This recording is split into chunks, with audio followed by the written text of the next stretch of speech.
આજરોજ 22/2/2026 રવિવારના રોજ શ્રી ઉમાકાંત મહાદેવના યુવાન સભ્યો દ્વારા મોહલ્લા સફાઈ એવો એક કાર્યક્રમ રાખવામાં આવ્યો હતો અને એમાં ત્યારે હાઈવેના રોડ પર જે છે એ બધું સફાઈ કામ કરવામાં આવ્યું છે. મોહલ્લાના રસ્તાઓ ઉપર જે પ્લાસ્ટિક હતું એ બધું પ્લાસ્ટિક મૂકીને એનો યોગ્ય રીતે નિકાલ કરવામાં આવ્યો છે.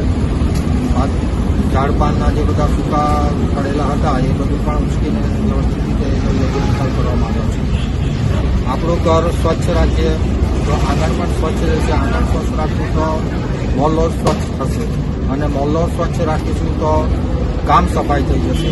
માટે દરેક મોહલ્લાવાસીઓને વિનંતી છે પોતાના ઘરથી સફાઈ કામ શરૂ કરે અને પછી મોહલ્લાની સફાઈ કરે અને એ રીતે આખા ગામની અને આખા દેશની સફાઈ કામ થઈ શકે છે. આપણા લોકોએ આપણે એમાં સામેલ થવું જોઈએ અને પોતાનો કચરાનો વ્યવસ્થિત નિકાલ થાય એવી વસ્તુ